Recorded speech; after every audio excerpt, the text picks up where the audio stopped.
Ya, halo, apa kabar? Salam jumpa pemirsa. Sedang sekali Nusa Tenggara Timur hari ini kembali hadir menjumpai Anda. Ya, sejumlah informasi menarik dan teraktual dari berbagai daerah di Nusa Tenggara Timur telah kami siapkan untuk Anda. Dan untuk mengawali perjumpaan kita kali ini, berikut kami tampilkan 3 cuplikan berita utama. Pihak imigrasi Atambua melakukan persiapan jelang kunjungan Paus. 30 hektar sawah di Kobasoma terancam kering. Melihat uniknya ritual patika di Danau Kelimutu. Ya, pemirsa, cuplikan berita utama tadi akan kami rangkai dengan beragam informasi menarik lainnya bersama saya Nidak Mova. Ya, dan saya Helga Meliadi. Pemirsa, inilah Nusa Tenggara Timur hari ini selengkapnya untuk Anda.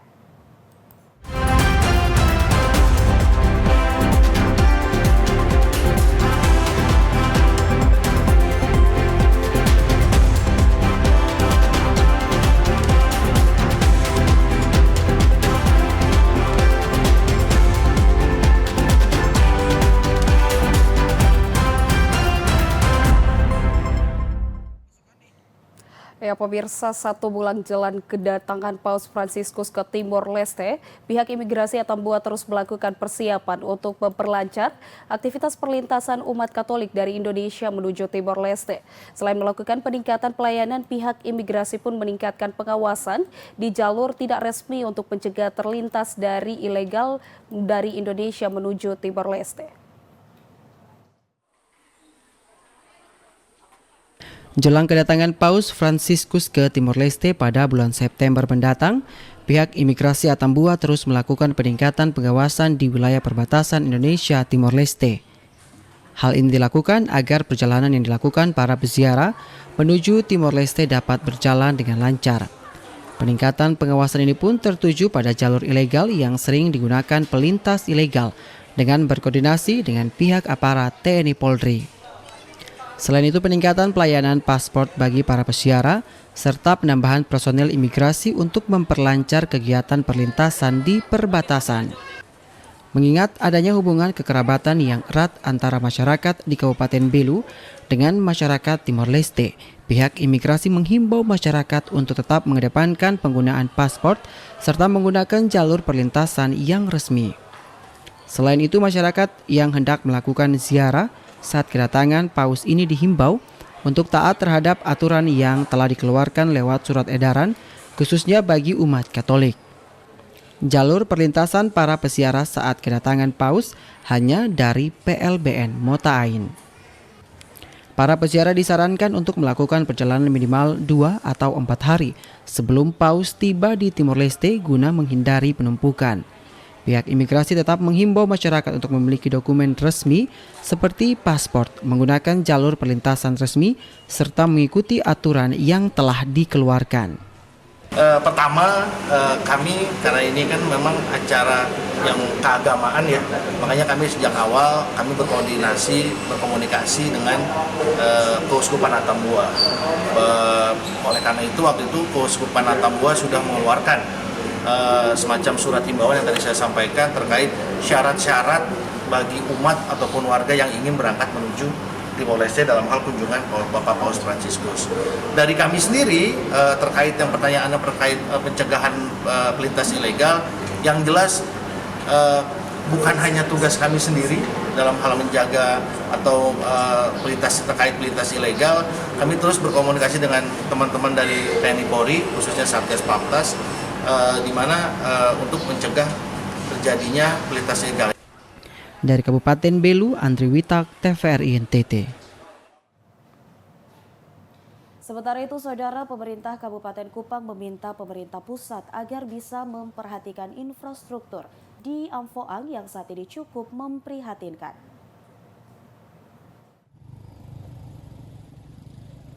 Infrastruktur jalan di Amphoang Raya hingga saat ini masih memprihatinkan karena rusak berat, terutama ruas jalan poros utara Pulau Timor yang menghubungkan Kecamatan Amphoang Barat Daya, Amphoang Barat Laut, Amphoang Utara, dan Amphoang Timur. Hal tersebut karena harus melewati puluhan sungai kecil dan sejumlah jembatan yang telah mengalami rusak berat. Kendati demikian, karena berbagai keterbatasan anggaran, sehingga pemerintah Kabupaten Kupang melalui penjabat Bupati Kupang, Alexson Lumbah, meminta agar pemerintah pusat dapat memperhatikan infrastruktur Amphoang yang saat ini mengalami rusak berat. Hal tersebut disampaikan penjabat Alexson saat groundbreaking pembangunan RSP Amphoang di Desa Fatunaus, Kecamatan Amphoang Utara. Penjabat Bupati Alexson meminta Wakil Ketua Komisi 9 DPR RI agar memperhatikan infrastruktur jalan di Amphoang. Kendati kemitraan pembangunan jalan bukan pada Komisi 9 DPR RI. Saat ditemui terpisah, penjabat Alexson Lumbah mengatakan selama dalam perjalanan menuju Amphoang, ia bersama Wakil Ketua Komisi 9 DPR RI sempat melihat sejumlah infrastruktur jalan dan jembatan yang rusak, sehingga ia meminta agar jika dimungkinkan agar melalui fraksi bisa mengusulkan pembangunan infrastruktur di wilayah Amphoang. Kemudian Wakil Ketua Komisi 9 menyanggupi hal tersebut. Ya, infrastruktur tadi seperti yang saya sampaikan bahwa tadi kita sama-sama Pak Wakil Ketua Komisi 9, Pak Ketua DPRD dan beberapa anggota DPRD Kabupaten pada saat kita dari Kupang ke sini kan kita sempat berhenti di situ dan kita semua jalan kaki, ya, jalan kaki dari ujung jembatan, sudah melihat kondisi jembatan itu dan beliau juga sudah menyanggupi walaupun beliau bukan di komisi yang membidangi infrastruktur, tapi dengan kemampuan beliau ya akan melobi teman-teman di komisi yang membidangi infrastruktur untuk menganggarkan pembangunan infrastruktur yang ada di Kabupaten Kupang. Penjabat Bupati Alexson Lumbah berharap infrastruktur jalan dan jembatan di Amphoang bisa menjadi perhatian pemerintah pusat. Dari Kabupaten Kupang, Krispoto, TVRI NTT. Ya, pemirsa, Komisi Pemilihan Umum Kota Kupang memberikan kesempatan kepada masyarakat untuk menyampaikan tanggapan terhadap daftar pemilih sementara atau DPS. Masukan dan tanggapan dapat disampaikan apabila DPS yang telah dirilis terdapat kesalahan data pemilih dan pemilih yang belum terdaftar atau perubahan status pemilih.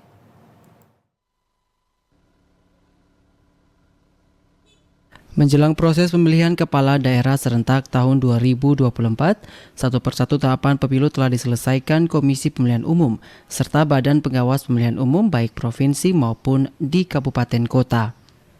Komisi Pemilihan Umum Kota Kupang sudah mengumumkan daftar nama warga yang masuk dalam daftar pemilih hasil pemuktahiran DPHP yang ditetapkan sebagai daftar pemilih sementara DPS untuk Pilkada 2024.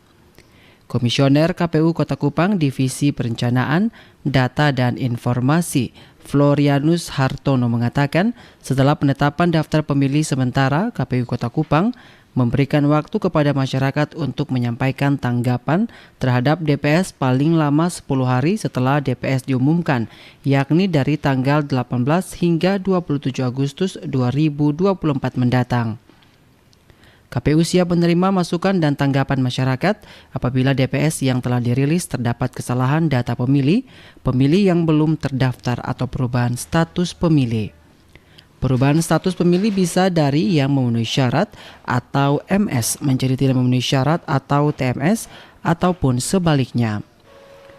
Pemilih yang dikategorikan sebagai pemilih MS adalah WNI yang telah berusia 17 tahun pada tanggal pemilihan atau sudah pernah menikah. Sementara pemilih yang dikategorikan sebagai pemilih TMS adalah pemilih yang telah meninggal, pemilih yang belum berusia 17 tahun dan tidak pernah menikah, serta pemilih yang menjadi anggota TNI atau Polri. Karena itu warga diminta saling mengingatkan untuk melihat dan memeriksa serta mencermati DPS. Jika ada kekeliruan DPS, warga bisa menyampaikan masukan pada PPS atau PPK setempat. Warga yang ingin memberikan masukan dan tanggapan bisa mendatangi PPS atau PPK sehingga nantinya terwujud daftar pemilih yang sempurna. Partisipasi aktif dari masyarakat untuk mencermati data pemilih ini yang diumumkan. Kalau ada kesalahan, kekeliruan, kami mohon masukan untuk perbaikan. Dan kalaupun ada warga yang belum masuk dalam data ini dan sesuai dengan ketentuan perundang-undangan, kami juga sangat berharap supaya diberitahukan, diinformasikan kepada kami, kalaupun tidak ke badan ad hoc kami di tingkat kelurahan dan juga kecamatan. Untuk diketahui, KPU Kota Kupang telah melakukan rapat pleno terbuka rekapitulasi daftar pemilih sementara DPS tingkat Kota Kupang untuk Pilkada 2024 sebanyak 275.491 pemilih yang terdiri dari 140.835 pemilih perempuan dan 134.656 pemilih laki-laki. Tim Liputan TVRI NTT. Pemerintah daerah Kabupaten Flores Timur melalui Dinas Kesehatan setempat berdasarkan hasil koordinasi antara Komisi Pemilihan Umum, Dinas Kesehatan, dan dengan sejumlah pertimbangan teknis merekomendasikan 3 rumah sakit rujukan untuk kepentingan pemeriksaan kesehatan calon Bupati dan Wakil Bupati Flores Timur tahun 2024. Yopi Latol, Komisioner KPU Flotim Divisi Hukum dan Pengawasan kepada TVRI menjelaskan hasil koordinasi antara KPU dan Dinas Kesehatan setempat dengan sejumlah pertimbangan, maka Dinas Kesehatan Flores Timur merekomendasikan kepada KPU Flores Timur dengan menunjuk 3 rumah sakit di Kota Kupang sebagai rumah sakit pemeriksaan kesehatan bagi para calon Bupati dan Wakil Bupati Flores Timur. Ketiga rumah sakit ini adalah Rumah Sakit WZ Yohanes Kupang, Rumah Sakit Dr. Ben Boy, dan Rumah Sakit Eskaleri Kota Kupang. Sementara terkait dengan jadwal pemeriksaan kesehatan calon, pihaknya belum mendapatkan petunjuk atau jadwal yang diturunkan dari KPU RI. Terkait pemeriksaan kesehatan ini tidak bisa dilaksanakan di Kabupaten Flores Timur karena fasilitasnya tidak mendukung. Maka itu ada rekomendasi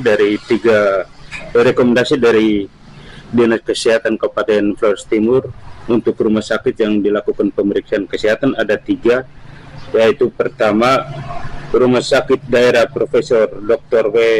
W.J. Yohanes, Rumah Sakit Dr. Ben Boy, dan Rumah Sakit Umum Eskaleri Kota Kupang. Itu 3 rumah sakit yang direkomendasikan dari Dinas Kesehatan Kabupaten Flores Timur. Olehnya, Yopi Latol pun berharap dengan penunjukan rumah sakit yang akan bertanggung jawab dalam pemeriksaan kesehatan bagi calon Bupati dan Wakil Bupati Flotim pada pemilihan tahun 2024 dari Dinas Kesehatan setempat guna memastikan kelancaran proses pemilihan yang akan datang, khususnya terkait dengan pemeriksaan kesehatan para calon. Dari Flores Timur, Patman Werang, TVRI NTT. Ya, pemirsa, manajer SPBU Taworara Kristoforus Nadi memastikan ketersediaan bahan bakar minyak atau BBM di SPBU Taworara saat ini dalam kondisi stabil. Meski sempat terjadi lonjakan antrean beberapa waktu terakhir, persediaan BBM di SPB ini mencukupi kebutuhan konsumen.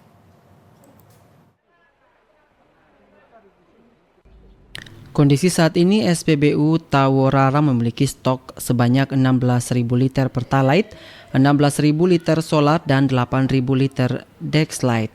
Namun, Kristoforus Nani menjelaskan bahwa untuk jenis Pertamax, stok belum tersedia karena kapal tanker yang membawa pasokan Pertamax belum masuk ke wilayah SPBU Taworara.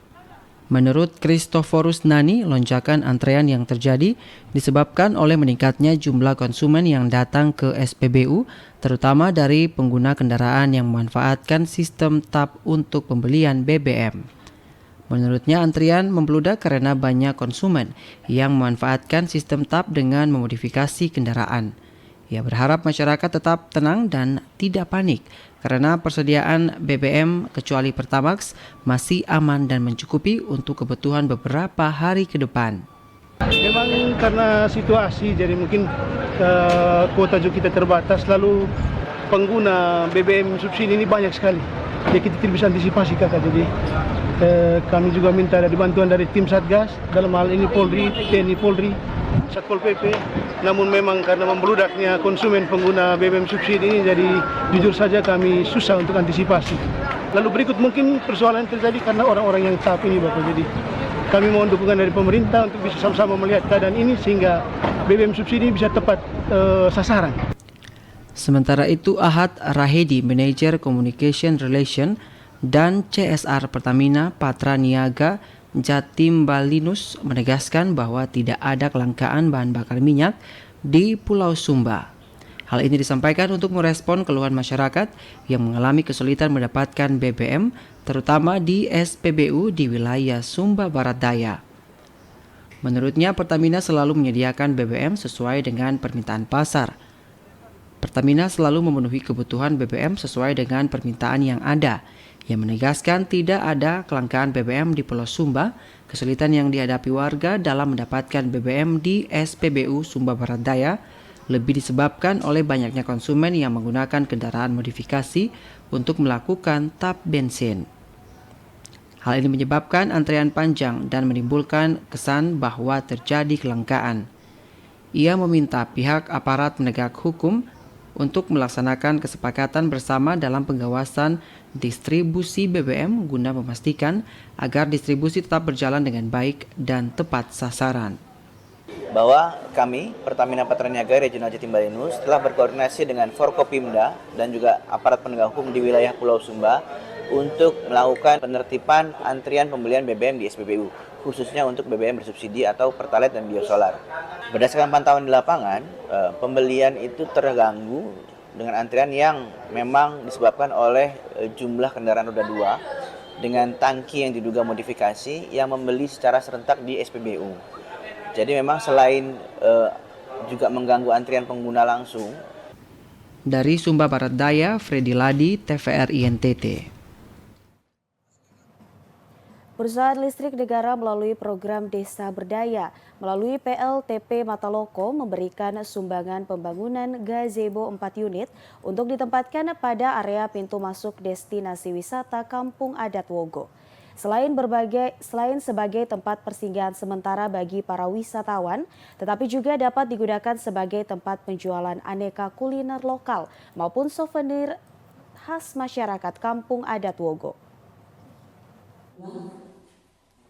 Yang kami hormati, Perusahaan listrik negara melaksanakan program pemberdayaan masyarakat desa khususnya wilayah yang merupakan lokasi fasilitas pembangkit listrik diadakan untuk pemenuhan kebutuhan masyarakat akan listrik melalui program Desa Berdaya untuk membantu masyarakat dalam upaya peningkatan fasilitas umum maupun pemberdayaan ekonomi kreatif yang membutuhkan bantuan dana. Penyerahan bantuan dalam bentuk uang berjumlah 40 juta rupiah dari pihak PLN untuk pembangunan 4 gazebo merupakan permintaan warga Desa Sobo, Kecamatan Golewa melalui penjabat desa agar dapat mempercantik Kampung Adat Wogo sekaligus dipergunakan untuk tempat rehat sejenak bagi wisatawan yang datang berkunjung ke Kampung Adat Wogo. Penjabat Desa Wogo Maria Teresia Longa sangat berterima kasih kepada pihak PLN yang selama ini menangani pembangkit listrik tenaga panas bumi Mataloko, selalu peduli terhadap kebutuhan masyarakat dan membantu pemerintah desa untuk membangun di desa sehingga banyak persoalan bisa diatasi melalui kepedulian PLN melalui program Desa Berdaya. Terima kasih banyak untuk PLN, untuk pemerintah secara khusus ya, sudah memperhatikan umat dan masyarakat di sini dengan bantuan itu ya. Harapan kami ya mudah-mudahan ini bisa berkelanjutan ya. Berkelanjutan. Kami pastikan bahwa bantuan itu akan kami pergunakan. Pagunya 40 juta uang transfer dan semen 100 sak itu sudah diterima. Saya ya mudah-mudahan bantuan ini berkelanjutan mengingat beban umat dengan pembangunan gereja ini cukup besar. Dari Kabupaten Ngada, Lexi Nunu, TVRI NTT.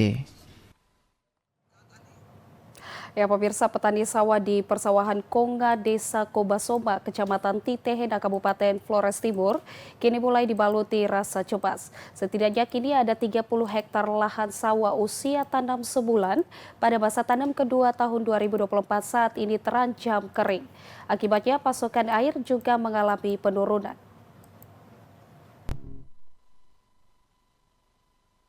Lukas Ladowato, salah satu petani sawah Kobasoma, kepada TVRI menuturkan hujan yang kian langka sejak musim kemarau ini membuat debit air di sawah petani jauh berkurang dibandingkan hari normal. Sekitar 5 hektar lahan sawah tidak digarap petani di desa ini karena pasokan air pada saluran irigasi utama tidak dapat disuplai menuju kaplingnya. Sebagian petani memutuskan untuk tidak mengelola lahan garapnya saat ini. Sementara para petani yang berhasil menanam padi pada masa tanam kedua tahun 2024 ini pun mulai cemas karena pasokan air mengalami penurunan sangat drastis. Jika musim kemarau berlangsung lama, sawah warga bisa gagal tanam. Dampak yang kami alami hari ini, kekurangan air ini mungkin disebabkan dan mungkin disebabkan karena kemarau panjang. Memang terlalu ekstrem ya. Masih bisa kami kelola lahan sawah, maksudnya masih bisa kami kerjakan. Sementara untuk pengurangan lahan ada tidak? Untuk pengurangan lahan, air ada di sebelah sana, barang 4 atau 5 hektar begitu tidak bisa dikerjakan, maksudnya karena kekurangan air. Ya. Pantauan TVRI di areal persawahan ini terlihat debit air di saluran irigasi sudah hampir mengering, aliran air sudah dekat ke dasar saluran irigasi. Sebagian kapling pun tidak lagi dialiri air, tanah pada kapling pun terlihat pecah dan tanaman padi sebagiannya mulai nampak layu akibat terbatasnya suplai air ke petak sawah ini. Dari Flores Timur, Patman Werang, TVRI NTT.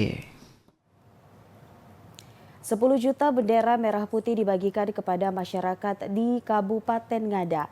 Rangkaian kegiatan ini dilaksanakan secara meriah di Taman Kartini sebagai bentuk merawat NKRI dan menanamkan nilai kebangsaan bagi generasi muda yang terdiri dari siswa sekolah dasar, SMP, dan SMA. Perayaan Hari Ulang Tahun Pramuka ke-63 tahun diawali dengan upacara bendera di Taman Kartini Bajawa serta dihadiri oleh ratusan pramuka dari siswa sekolah dasar, SMP, dan SMA dan Forkopimda serta undangan lainnya untuk menyetukan tekad dalam menggelorakan semangat pelayanan tanpa pamrih serta nilai luhur lainnya yang terkandung dalam janji Trisatya dan Dasa Dharma Pramuka. Selain perayaan Hari Ulang Tahun Pramuka juga diikuti dengan pencanangan gerakan pembagian 10 juta bendera tingkat Kabupaten Ngada yang diterima oleh perwakilan camat yang akan dibagikan kepada masyarakat dengan dimotori oleh Kesbangpol Kabupaten Ngada agar semakin mencintai bangsa dan negara dengan semangat jiwa kemerdekaan. Wakil Bupati Ngada, Raimundus Bena menjelaskan bahwa sangat penting merawat NKRI melalui wadah pramuka yang mengajarkan nilai luhur bagi generasi muda untuk selalu mencintai bangsa dan negara dengan hati yang tulus dan menyalakan semangat perjuangan untuk membangun daerah khususnya jelang perayaan 17 Agustus. Nilai-nilai yang terkandung dalam pramuka itu sendiri berkaitan dengan nilai kebersamaan, nilai solidaritas, tanggung jawab, ya. Dan yang paling penting itulah nilai rasa persatuan, ya, cinta dan persatuan untuk satu kesatuan negara Republik Indonesia NKRI. Nah, ini terkandung maksud ya, bahwa nilai-nilai ini perlu dibariskan kepada peserta yang hadir pada kesempatan ini, yang dominannya lebih banyak pada anak-anak sekolah. Dari Kabupaten Ngada, Lexi Nunu, TVRI NTT. Ya, pemirsa, semarak peringatan Hari Ulang Tahun Republik Indonesia yang ke-79 diwarnai dengan berbagai kegiatan. Salah satunya peragaan busana tenun ikat di Kota Atambua, Kabupaten Belu. Peragaan busana ini dilaksanakan sebagai upaya pelestarian dan promosi budaya daerah.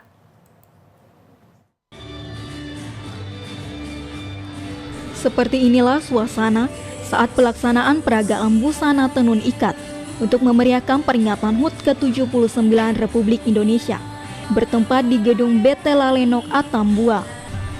Peragaan busana tenun ikat ini diikuti 80 peserta, perwakilan dari organisasi wanita, instansi pemerintahan, serta tokoh pemuda di Kabupaten Belu.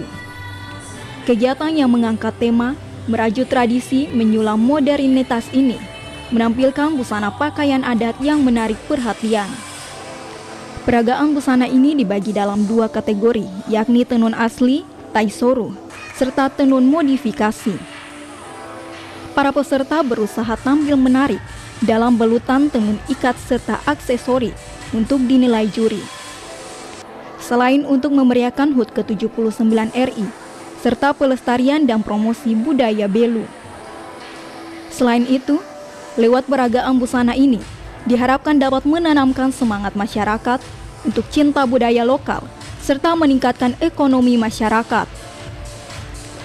Salah satu peserta menggunakan motif asli Raban, yang dibuat dari kapas menjadi satu tenunan yang unik dan menarik. Ia juga berharap para generasi muda terus melestarikan budaya leluhur dengan belajar menenun hingga berpakaian adat di acara formal tertentu. Kami berdua berpakaian dari etnis Raban. Raban tuh dari daerah mana? Dari Manlea. Kakak ini tadi kakak mereka ikut kegiatan apa ini? Kami kegiatan dalam rangka Rujak Bertais Fashion Show. Punya target tidak untuk juara ini lomba? Pasti punya target dan optimis untuk menang. Kakak? Ini pakaian adat asli orang Tuna atau Malaya. Ini pakaian 2 dari atas, yang atas dengan bawah ini namanya sama, namanya Otus Morok. Otus Morok itu dia dibuat dari kapas asli dan diikat. Namanya apa? Otus, pakai bahasa Tuna itu Otus. Namanya pakaian adat Otus Morok namanya. Dari Kabupaten Belu, Andri Witak, TVRI NTT. Dengan semangat kemerdekaan yang terus berkobar, Lomba Gerak Jalan Indah diharapkan dapat terus menjadi agenda tahunan yang memperkuat kesatuan dan meningkatkan semangat nasionalisme di kalangan masyarakat Sumba Barat Daya. Dalam rangka menyemarakan peringatan Hari Kemerdekaan Republik Indonesia yang ke-79, Badan Kontak Majelis Taklim BKMT Sumba Barat Daya menggelar Lomba Jalan Sehat yang diikuti oleh berbagai kelompok masyarakat. Acara yang penuh semangat, kebersamaan, dan cinta tanah air ini berlangsung meriah dengan partisipasi dari berbagai kalangan yang turut serta dalam Lomba Gerak Jalan Indah. Antusiasme peserta terlihat begitu tinggi sejak dimulainya perlombaan. Berbagai kelompok masyarakat mulai dari instansi pemerintah, organisasi wanita, hingga komunitas keagamaan turut memeriahkan Gerak Jalan Indah. Ajang ini bukan sekedar perlombaan fisik, melainkan simbol dari semangat kebersamaan, persatuan, dan cinta tanah air yang terus menyala di hati masyarakat Sumba Barat Daya. Dalam perlombaan ini, juara 1 berhasil diraih oleh Ibu-Ibu Bayangkari, binaan Polres Sumba Barat Daya. Kemenangan ini menjadi bukti dari sinergi positif antara Polres dan masyarakat dalam menjaga kebugaran dan kebersamaan. Sementara itu, juara 2 diraih oleh ibu-ibu dari Katedral Paroki Roh Kudus WET Bula. Partisipasi aktif dari komunitas keagamaan ini mencerminkan kuatnya peran gereja dalam membangun solidaritas di tengah masyarakat yang pluralisme. Tidak kalah membanggakan, juara ketiga disabet oleh ibu-ibu Persit binaan Kodim 1629 Sumba Barat Daya. Partisipasi dari Persit menunjukkan bahwa semangat kemerdekaan bukan hanya dirasakan oleh para prajurit, tetapi juga oleh keluarga mereka yang selalu mendukung di belakang layar. Juara 4 diraih oleh DP3AP2KB yang dipimpin langsung oleh Kepala Dinas DP3AP2KB Sumba Barat Daya, Oktaviana Samani. Keikutsertaan lembaga pemerintah ini menunjukkan pentingnya peran pemerintah dalam mendukung kesehatan dan kebugaran masyarakat, sekaligus menginspirasi kesadaran akan pentingnya persatuan dalam menghadapi tantangan ke depan. Dari Sumba Barat Daya, Freddy Ladi, TVRI NTT. Ya, pemirsa, Pramuka memberikan dampak positif dalam pembangunan yang sedang diperhadapkan dengan tantangan zaman yang penuh dengan ketidakpastian. Pramuka harus menjadi garda terdepan dalam pemberantasan judi online yang dimulai dari lingkungan keluarga. Dengan mengusung tema Pramuka Berjiwa Pancasila Menjaga NKRI, upacara HUT Pramuka ke-63 dipimpin oleh Sekretaris Daerah Kabupaten Nagekeo, Lukas Mere. Turut hadir Wakapolres Nagekeo serta unsur Forkopimda lainnya. Upacara bendera diikuti ratusan peserta pramuka dari jenjang siaga, penggalang, dan pedegak serta para pembina. Sekretaris Daerah Nagekeo Lukas Mere mengatakan pramuka harus memberikan dampak positif dalam pembangunan yang sedang diperhadapkan dengan tantangan zaman yang penuh dengan ketidakpastian. Pramuka harus menjadi garda terdepan dalam pemberantasan judi online yang dimulai dari lingkungan keluarga. Dalam menghadapi persoalan tersebut, Gerakan Pramuka sangatlah tepat untuk menganalisa situasi saat ini. Gerakan Pramuka memberikan pendidikan life skill, soft skill, hard skill, serta dilengkapi dengan kecerdasan spiritual, emosional, sosial, intelektual, dan fisik yang menjadi postur ideal seorang pramuka sebagai generasi pembawa perubahan untuk bangsa Indonesia. Patut bersyukur dengan dukungan tersebut.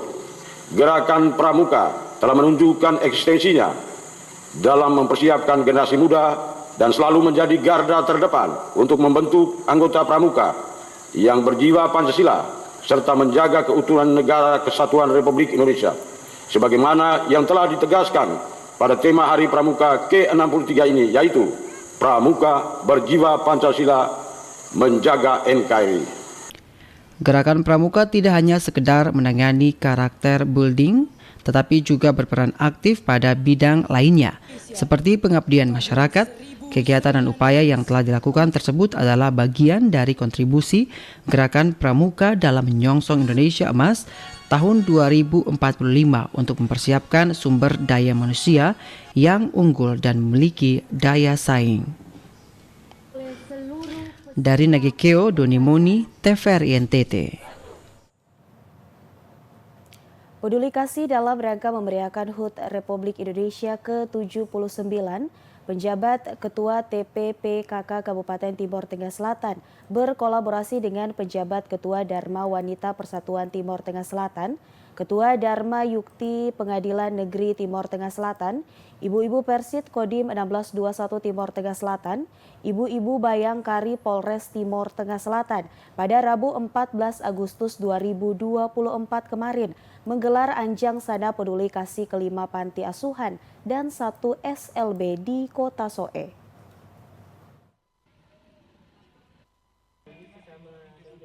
Kepada TVRI, Getreda Sipaoematan, penjabat Ketua TPPKK Kabupaten Timor Tengah Selatan, selaku koordinator tim Anjang Sana menjelaskan bahwa sebagai bentuk kepedulian kasih dalam rangka memperingati kemerdekaan Republik Indonesia ke-79, pihaknya membangun koordinasi lintas sektor dengan Ibu-Ibu Persit Kartika Chandra Kirana, Kodim 1621 Timor Tengah Selatan, Ibu-Ibu Bayangkari Polres Timor Tengah Selatan, Ibu-Ibu Dharma Yukti Pengadilan Negeri Timor Tengah Selatan, Ibu-Ibu Adiyaksa Kejaksaan Negeri Timor Tengah Selatan, Ibu-Ibu Dharma Wanita Persatuan Kabupaten Timor Tengah Selatan. Mereka menghimpun sejumlah bantuan berupa sembako, pakaian layak pakai, dan uang tunai. Anjang Sana keliling di SLB Nunumeu, Panti Asuhan Anugrah, Panti Asuhan Ade Dakwa Soe, Panti Asuhan Ume Manekan Soe, Pantai Asuhan Karya Timor Soe, Panti Asuhan Mercy Soe. Tujuannya agar anak-anak turut merasakan sukacita kemerdekaan Republik Indonesia. Pihaknya berharap agar anak-anak dapat merasa sukacita dan memanfaatkannya dengan baik. 9 tahun ini kami mendapatkan tugas sebagai Ketua Seksi Anjang Sana, Wakil Ketua, Ibu Ketua Bayangkari, dan anggota adalah semua teman-teman yang ada bersama-sama dalam pelayanan hari ini.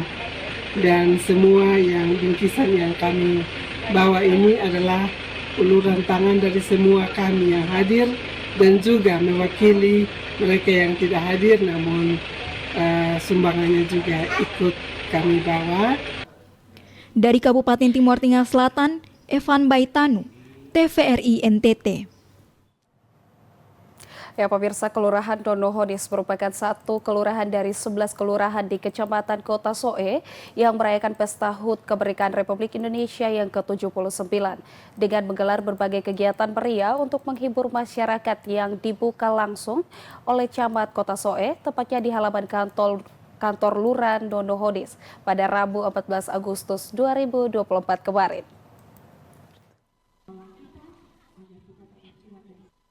Kepada TVRI, Grace Valo, Camat Kota Soe menjelaskan bahwa pihaknya sangat mengapresiasi Lurah Donohodis dan jajarannya yang memiliki niat mulia untuk menggelar berbagai jenis kegiatan dalam rangka menghibur masyarakat pada momentum Pesta Kemerdekaan Republik Indonesia ke-79. Pasalnya dari 11 kelurahan dan 2 desa yang bernaung di Kecamatan Kota Soe yang menyelenggarakan Pesta Perayaan HUT RI ke-79 ada di Kelurahan Donohodis. Besar harapan agar tetap menjaga kebersamaan dan kekompakan serta keamanan bersama dari awal kegiatan hingga berakhir dengan baik. Di Kecamatan Kota Soe saat ini ada 11 kelurahan dan desa, dan di beberapa kelurahan yang lain juga menyelenggarakan kegiatan yang sama dan juga di 2 desa, tetapi waktunya berbeda waktu untuk pelaksanaan kegiatan, dan terhadap beberapa kelurahan dan desa yang menyelenggarakan kegiatan, tentunya pada kesempatan ini kami sangat menyambut baik dan berterima kasih untuk sebuah kerjasama yang dibangun di tingkat kelurahan dan desa, karena perlombaan ini tentunya melibatkan banyak unsur masyarakat, RW, bahkan masyarakat mulai dari orang tua sampai kepada anak-anak. Kegiatannya antara lain lomba kebersihan lingkungan antar RT RW, lomba makan kerupuk, lomba tarian bonet, lomba gigit sendok dengan kelereng, lomba menjepit balon pasangan suami istri, lomba bergoyang memasukkan patu ke botol, dan lain sebagainya. Berlangsung 2 hari sejak Rabu 14 Agustus 2024 hingga Kamis 15 Agustus 2024 hari ini. Itu adalah lomba line dance, yaitu dengan menggunakan soundtrack lagu Ikan Air di Pantai di ibu-ibu, bapak-bapak dan juga remaja di Kelurahan Donohodis. Dan yang terakhir dalam lomba bagi anak-anak mulai dari TK, PAUD, SD, SMP, yaitu berupa makan kerupuk, balap sendok, balap karung, dan estafet sarung, dan beberapa kegiatan lain. Harapan kami kegiatan tahun-tahun yang akan datang mungkin bisa lebih bervariasi dan bisa terbuka bagi warga di luar Kelurahan Donohodis sehingga acaranya bisa lebih meriah. Dari Kabupaten Timur Tengah Selatan, Evan Baitanu, TVRI NTT. Nuansa semarak peringatan Hari Kemerdekaan Republik Indonesia ke-79 begitu terasa di Desa Mahetana, Kecamatan Dorek, Kabupaten Sika. Pemerintah desa menggelar berbagai perlombaan yang melibatkan seluruh masyarakat. Warga antusias mengikuti beberapa perlombaan seperti tarik tambang, mewarnai, panjat pinang, lomba gerak jalan, hingga karnaval. Penjabat Kepala Desa Mahetana, Thomas Yangboy mengatakan sejumlah kegiatan itu di bawah tanggung jawab desa melalui panitia HUT RI yang dibentuk. Ia mengaku setiap kegiatan itu diikuti semua masyarakat, baik secara individu maupun perwakilan setiap dusun. Ia meminta seluruh masyarakat agar terus meningkatkan semangat 45 dengan mewujudkan jiwa pembangunan desa yang tangguh. Ia juga berharap melalui kegiatan itu terjalin hubungan keakraban yang baik antar warga. Dari Kabupaten Sika, Amar Kabelen, TVRI NTT. Ya, pemirsa, jelang hari ulang tahun kemerdekaan Republik Indonesia yang ke-79, Balai Taman Nasional Kelimutu bekerja sama dengan pemerintah daerah menggelar ritual Putih K2 Bapu Atamata di Danau Kelimutu. Ritual ini sebagai bentuk permohonan syukur kepada leluhur atas hasil panen serta meminta kepada leluhur agar dijauhkan dari segala bencana apapun.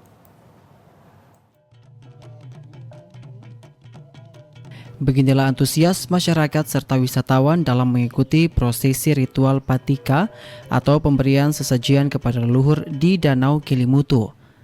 Kepala Balai Taman Nasional Kelimutu, Budi Mulyanto menyampaikan upacara patika dua Bapu Atamata ini merupakan tradisi pemberian sesajian kepada roh leluhur yang ada di Danau Kelimutu karena kepercayaan suku Lio bahwa semua roh yang meninggal akan mendiami 3 Danau Kelimutu sesuai umur serta kelakuannya selama hidup di dunia. Ia juga menyampaikan ritual patika ini kita harapkan menjadi magnet bagi wisatawan sehingga ND bisa menjadi tempat tujuan wisata utama selain Labuan Bajo. Ia juga menambahkan selain ritual patika, pihaknya juga menggelar berbagai tarian dan musik daerah. Hal ini untuk menghidupkan kembali banyak tarian dan musik daerah yang mulai tidak diminati generasi muda saat ini. Untuk diketahui, Danau Kelimutu statusnya gunung apinya masih berada di level 2 yakni waspada, sehingga para wisatawan dibatasi jam berkunjung yakni dari jam 5 pagi hingga jam 12 siang. Penghormatan dan rasa syukur kita kepada para leluhur serta para sang pencipta atas limpahan berkah yang telah diberikan. Melalui ritual ini kita memohon keselamatan, kesejahteraan, dan kesuburan seluruh masyarakat dan alam sekitarnya. Atas permintaan tersebut, event ini tidak lagi dilihat sebagai kegiatan rutinitas yang biasa-biasa saja, tetapi merupakan kegiatan yang syarat dengan makna baik religius maupun nilai-nilai budaya dan sakral dan suci. Dari ND Obitani TVRI NTT. Kita ke informasi lainnya, Saudara. Politeknik Pertanian Kupang menggelar diskusi publik dengan 5 sektor unggulan yang membahas pembangunan berkelanjutan di Provinsi Nusa Tenggara Timur.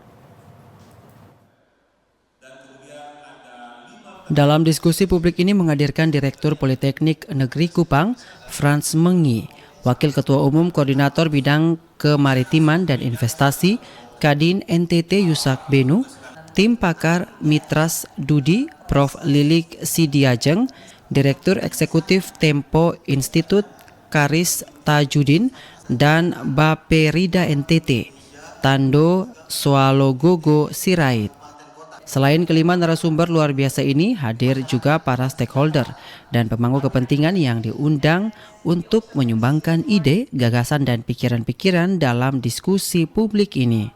Keberhasilan pertama itu bukan di risetnya sebenarnya, yaitu di bisa duduk bersama ya antara semua stakeholder dari Pentahelix ya bersama dengan tim periset. Kedepannya justru ini yang kami harapkan sebenarnya ya, betul-betul terbangun sinergi antara semua aktor pembangunan sehingga hasil riset ini menjadi milik bersama. Kalau sudah merasa milik bersama bisa memelihara, kemudian bisa berusaha untuk menerapkan dan menjaga keberlanjutannya. Nah itu yang kami harapkan. Nah harapannya sih tentu ini bisa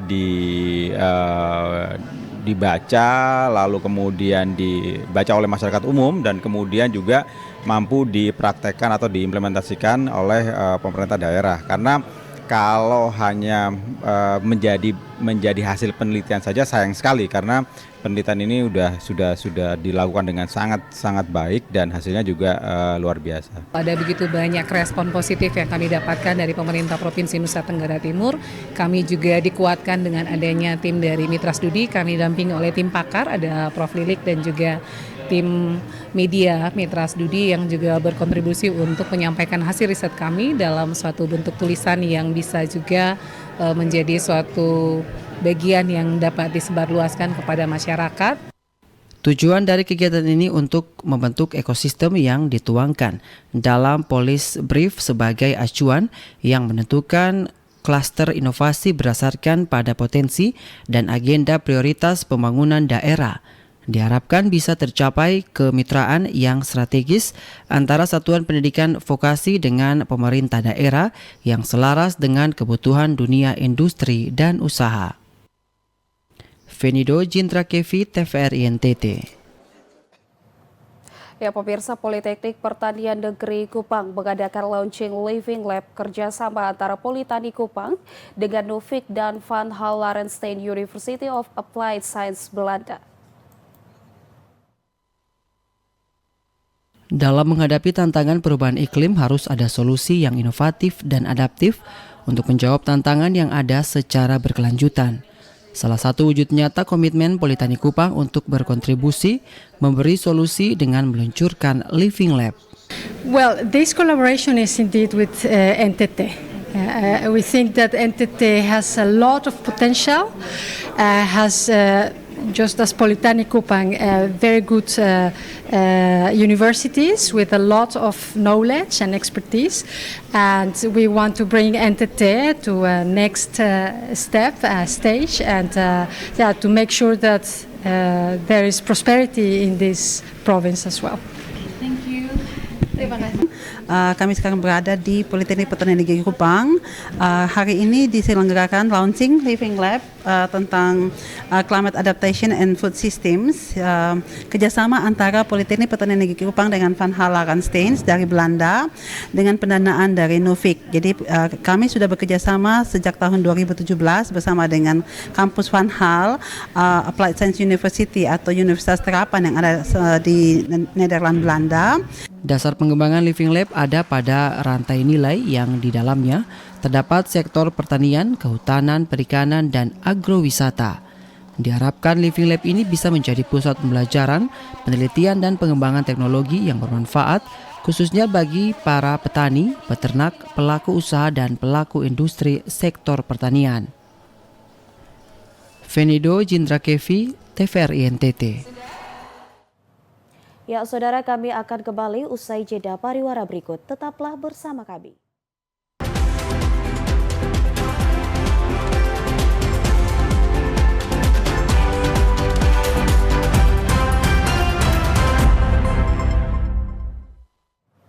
Ya, pemirsa, masih terus bersama kami di Nusa Tenggara Timur hari ini. Ya, kita ikuti informasi selanjutnya, saudara. Ratusan Kensi atau atlet Kempo se-Kabupaten Timor Tengah Utara berlaga dalam kejuaraan Sorinji Kempo antar pelajar dalam Pekan Olahraga Pelajar Daerah Popda 3 Kabupaten Timor Tengah Utara tahun 2024.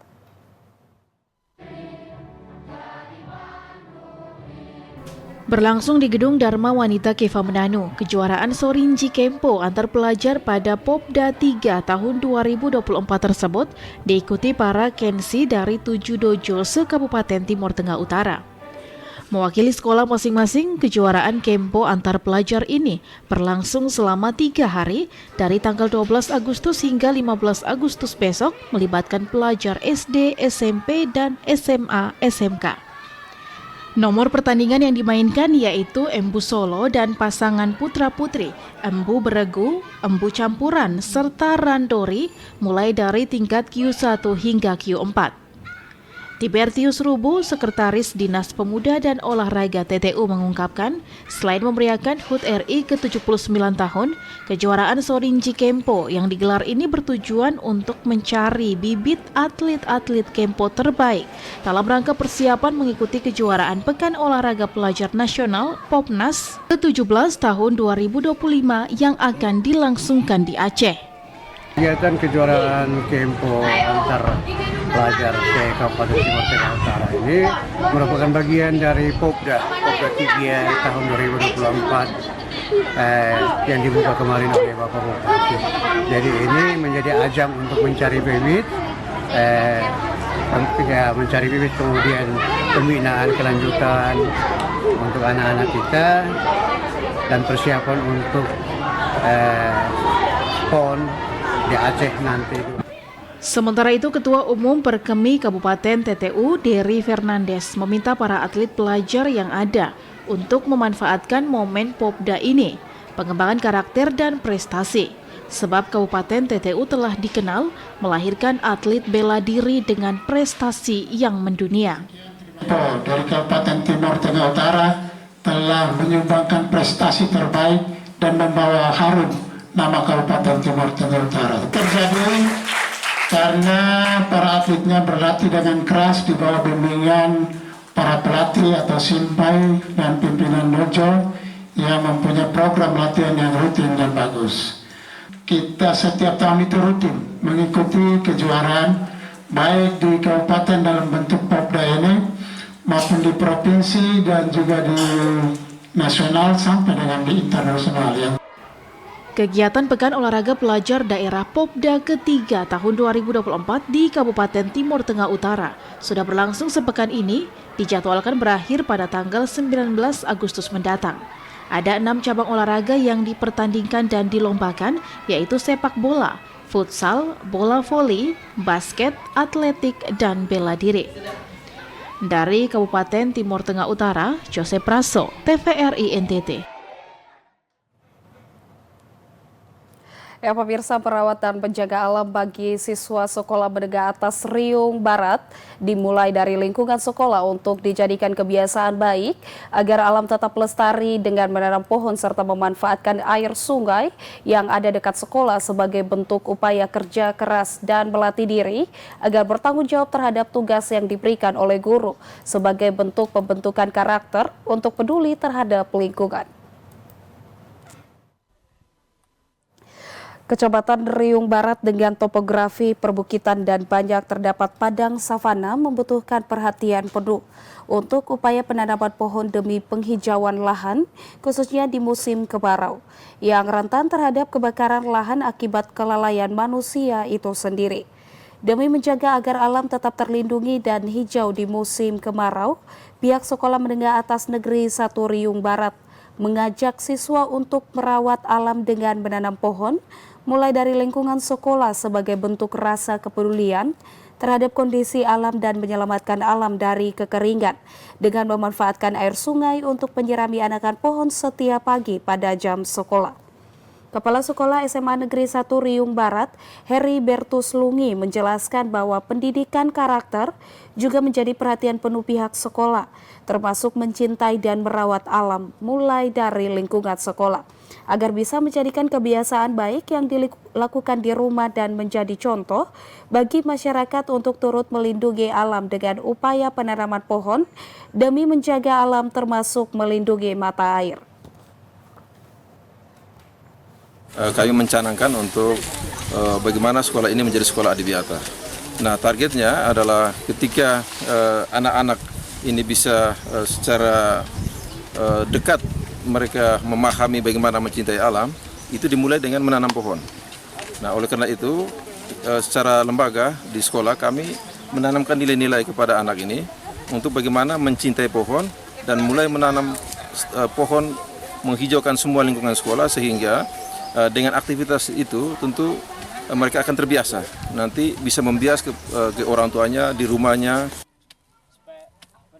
Upaya pihak sekolah menjaga kelestarian alam dengan melibatkan para siswa merupakan gerakan cinta lingkungan di tengah ancaman pemanasan global dan kini menjadi salah satu isu penting internasional agar kerusakan alam dapat dikendalikan demi bumi yang hijau dan memberikan kehidupan bagi makhluk hidup lainnya. Dari Kabupaten Ngada, Lexi Nudo, TVRI NTT.